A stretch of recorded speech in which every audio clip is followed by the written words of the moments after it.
ditanyakan lagi. Oke, nanti sisanya biar saya jelasin. Ya, Oke. oke. Oke, belakang pegang.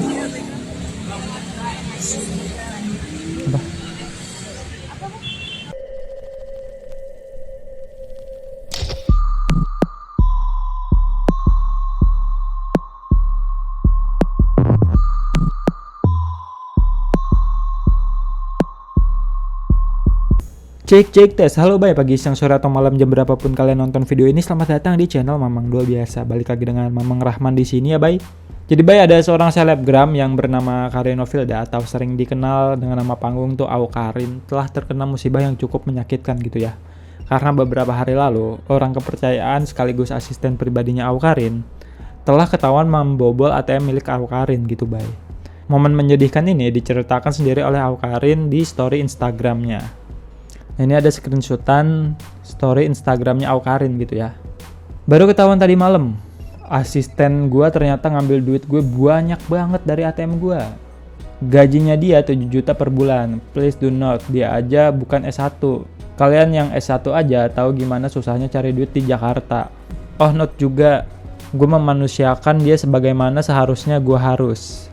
Makan ya makan bareng gue di restoran, mau itu restoran mahal ataupun murah. Lembur dibayar dan segala macem. Dan dengan semua itu dia ngambil duit gua hampir ratusan juta.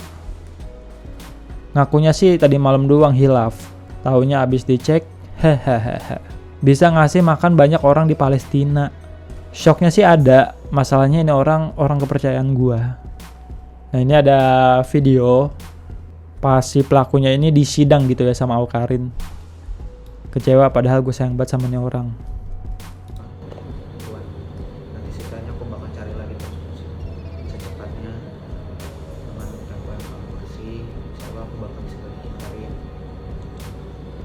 Nggak, tapi lo mikir gak sih pas ngambil? Hah?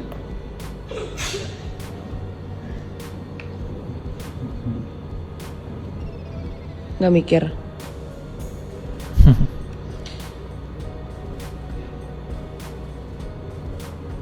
Langsung dokem Ki, gitu ya. bukan pegadaian Ki yang bisa lo cicil Ki.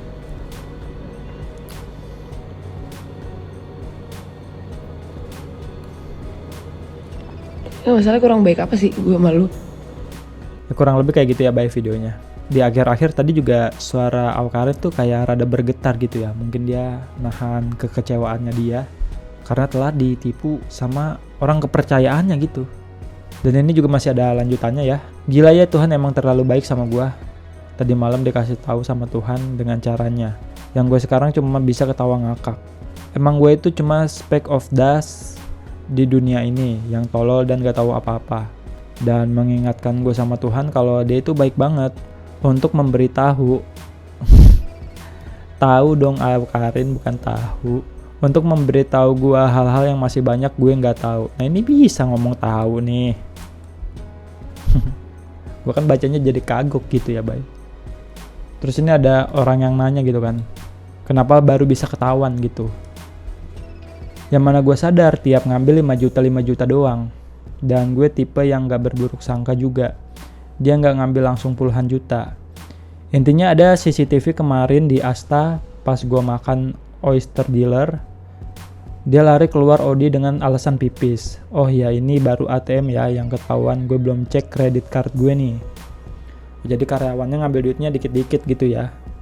Karena mungkin duitnya Awkarin banyak banget gitu kan. Ketika pegawainya ini ngambil duit 5 juta, itu nggak berasa sama Awkarin. Karena mungkin harga 5 juta ini adalah harga Awkarin sekali makan gitu ya. Gue sampai nangis telepon bokap gue jam segini. Bukan nangis soal duit gue malah. Gue pernah ditipu 1M dan ratusan juta dulu. Gue lebih nangis karena kok tega, kok bisa sejahat ini. Gue percaya banget sama ini orang. Tiap lagi nyatok gue banyak ketawa-ketawa ngobrol sama dia. Kok bisa? Gue hampir gak tidur semalaman atas dasar gak nyangka mata gue bengkak. Untung ada Emily Akbar, Jonathan Alden, siapa lagi nih yang nemenin gue. Ya temennya Awkarin gitu ya kayaknya. Gue pusing banget harus ngurusin hukum ke orang yang gue gak nyangka kayak gini. Gue baru tidur 1 jam dan harus flight ke Semarang jam 1. Gue capek banget. 20 September 2023. Salah satu dia ngambil duit gue adalah pas gue lagi ngajak dia dan ART rumah gue nonton malam-malam. Gue beliin dia makan enak. Ya pada malam itu sempet-sempetnya dia ngambil 4,5 juta. Nah ini terus ada yang nanya ya, loh kak berarti dia tahu dong password ATM-nya kakak, kok sampai bisa kecolongan gitu. Nah ini dijelasin nih sama Awkarin. Dia ngakunya ngeliat gua pas gua lagi mencet pin di salah satu tempat. Dia bilang dia pernah nyoba sekali, gagal. Tapi pas berhasil dia lanjutin terus. Dia ngakunya mulai pas Idul Adha. Idul Adha tahun ini kan dari bulan Juni ya, Juni ke November 6 bulan. 6 kali 5 aja ya. 30 juta. Oh mungkin pelakunya ini ngambil duitnya Awkarin dalam sebulan bisa 2 atau 3 kali gitu ya. Makanya si Awkarin ini kerugiannya hampir 100 juta gitu bay. Mantap juga sih sebenarnya. Yuklah lanjut ya. Ya Tuhan, gue lagi keluar duit buat anak yatim pas Idul Adha aja, ada aja yang nyurangin gue. Ini masih yang tadi gitu ya. Untung ada bukti konkret dari Oyster Dealer @Andika Biantara. Makasih banget. Jam 16.37 dia posisinya dari luar Odi pas kita lagi di outdoor. Jadi lumayan make sense lah kalau ada penarikan jam 16.40. Ada waktu 3 menit ke ATM. Dia udah ngaku bun, ternyata ini bukan sekali. Ya udah pasti gak cuma sekali. Ini perinan mutasi gue banyak. Lo terlalu bebasin orang pegang dompet ATM gitu loh. Kemarin sober, kebayang kalau yang gak sober, hahaha. Untuk kemarin ke Asta dan akhirnya nyadar. Nyadarnya malah bukan di Asta, gara-gara gue ketemu Aero. Ini intinya ada bukti konkret gitu ya, yang ditemukan oleh si Awkarin. Ini lulusan SMA, digaji 7 juta. Gue yang S1 gajinya masih UMR aja menangis melihat ini ya. Enggak, gue harus bersyukur. Walau gaji UMR tapi kerjaan gue pesantren. Pekerja santai tapi keren. Mantap. Gue kurang tahu juga gitu nasib si Rifki ini kayak gimana. Karena pas gue cari beritanya juga nggak ada kelanjutannya gitu ya. Yang pasti sih menurut gue si Rifki ini bakal dipecat gitu bay. Emang udah sering terjadi gitu ya. Orang lain yang kita percaya bahkan udah kita anggap saudara sendiri. Ternyata bisa gelap mata juga gitu gara-gara uang. Ay. Kayak tuan krep gue. Ya contohnya aja kayak kemarin ya. Gue sempat ngebahas seorang manajer toko yang ngambil duit ownernya gitu. Yang padahal si manajer tokonya ini udah dianggap keluarga sendiri gitu sama si ownernya. Marketing, hehe. Oke next bye. Akhirnya setelah sekian lama gitu ya, Rebecca Clover dapat bertemu dengan pelaku penyebar video dirinya di persidangan. Dan di persidangan itu Rebecca Clover juga ditemani oleh gua mau bilang pacar tapi isunya mereka udah putus gitu ya. Jadi ya gue bilangnya ditemani oleh Fadly Faisal aja gitu ya.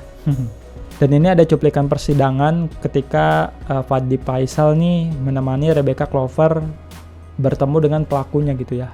Ini untuk lebih jelasnya kita setel aja videonya. Cus. Ini gue mute karena ada lagunya gitu ya bay. Rebecca Clover menghadiri sidang atas kasus penyebaran video mirip dirinya ya. Di Pengadilan Negeri Jakarta Selatan. Tak sendiri, dia didampingi oleh Fadly Faisal yang duduk di sampingnya di ruang sidang. Tidak lama berselang, terdakwa atas perkara penyebaran video mirip Rebecca Clover datang ke ruang sidang. Ini bahasanya mirip mulu anjir. Padahal mau udah fix gitu ya.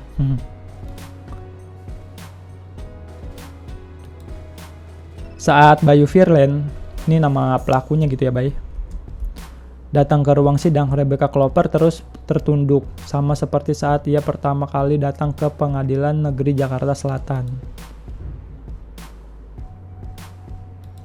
Sementara itu, Fadly Faisal tak melepaskan pandangan terhadap terdakwa ketika memasuki ruang sidang. Bahkan, kakak Fuji ini terus menatap terdakwa dengan tatapan tajam. Ketika terdakwa duduk membelakangi sembari menunggu sidang dimulai. Agenda hari ini merupakan pemeriksaan saksi oleh majelis hakim. Ya kurang lebih kayak gitu ya Bay videonya. Dan ini adalah sosok pelaku penyebaran video Rebecca Clover gitu. Dan faktanya juga Rebecca dan Firlan ini tidak saling kenal. Gue juga kurang tahu gitu ya si Firlan ini dapat videonya dari mana, karena di beritanya sendiri nggak ngejelasin gitu. Dan gue cari di internet juga nggak ada info lebih lanjut gitu Bay. Tapi kalau gue baca komennya di TikTok gitu ya Bay, katanya si Firlan ini tukang servis HP-nya Rebecca. Tapi ya ini cuman isu dari netizen doang gitu Bay. Karena pas gue cari tahu beritanya juga si Firlan ini nggak tahu kerjanya itu apa. Dan faktanya juga si Firlan ini bukan hanya menyebarkan, melainkan dia juga menjual video Rebecca tersebut melalui aplikasi Telegram. Dan di Telegram dia menjual video tersebut kisaran harga 50 hingga 300 ribu rupiah. Dan dari penjualan tersebut dia untung 50 juta rupiah. Gokil. Dari sini kita tahu bahwa banyak warga kita yang rela mengeluarkan uang demi bokep. Goks. Dan dari hasil 50 juta itu, si Firlan membeli motor Scoopy, iPhone 11 Pro Max, dan HP Poco X5. Sisa uangnya dipakai untuk kebutuhan sehari-hari. Nih, gila banget gitu ya Bay. 50 juta sebanding gak tuh sama hukuman yang bakal dijalani gitu ya sama si Firlan ini.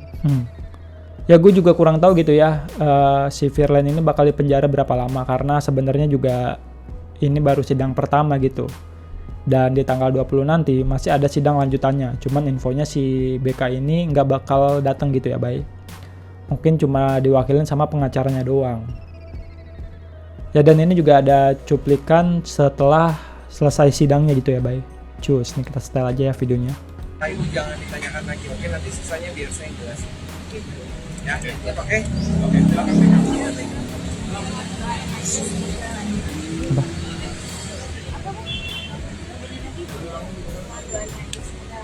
Oh mohon doanya. Doanya biar lancar prosesnya. Jadi hari ini sudah diperiksa, ada 3 orang saksi ditambah juga sebagai pelapor. Kebetulan dari kantor kami yang dikuasakan untuk membuat laporan. Tadi juga ada AI juga sudah diperiksa, juga ada 2. Hari ini diperiksa atas laporan Rebecca yang sudah pernah dilaporkan di Barreskrim, yang sekarang terdakwanya disidangkan hari ini. Jadi harinya agendanya seperti itu, mereka hadir untuk dimintai keterangannya satu persatu karena tadi perkaranya ada hubungan dengan klien kami hanya pornografi, jadi sidangnya tertutup. Oke? Rebecca sudah lega belum tersangkanya sudah diadili? Iya. Udah itu aja. Tadi ya. Rebecca senang nggak juga Ai jadi saksi hari ini pembela kamu menemani? Rebecca lega nggak sih nih udah disidangin kasusnya Rebecca? Ai mana Ai dong? Satu Ai. Ai dikit dong Ai. Ya kayaknya kurang lebih kayak gitu ya Bay videonya. Dan ini ada cuplikan pas sedang sidangnya gitu ya. Cuman gini doang sih. Ya sesuai atas permintaan Rebecca Clover gitu ya, kita doakan saja semoga sidangnya ini berjalan dengan lancar. Amin. Ya oke lah guys, gitu aja video gue kali ini. Kalau dilihat komen-komennya tentang kasus ini, ngeri-ngeri banget gitu ya. Pada ngejudge si Rebecca karena dianggap nggak tahu malu gitu Bay. Contohnya aja dari Gonzales Yusuf. Korban so playing victim, padahal pelaku udah jelas-jelas itu RK kok. Terus ada lagi yang ngebandingin sama kasusnya si Ariel gitu ya. Kenapa kasus BK sama Giselle cuma penyebarnya aja yang dijadikan tersangka, sedangkan kasusnya Ariel malah Ariel dijadikan tersangka. Padahal Ariel juga korban karena videonya disebar orang lain. Dan hebatnya nggak ada sepi pemberitaan tentang penyebaran video Ariel. Waduh.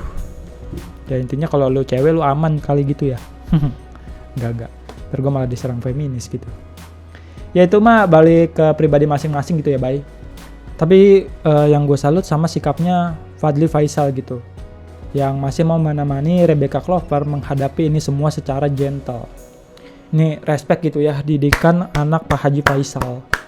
Ya pokoknya jadikan kasus ini pembelajaran buat kita semua gitu ya. Karena Cak Lontong juga pernah berkata, pengalaman adalah guru yang baik, tapi pengalaman orang lain adalah guru yang terbaik. Oke, bye. Mamang Rahman cabut dulu. Jangan lupa like, comment, subscribe, sama share dong. Oke?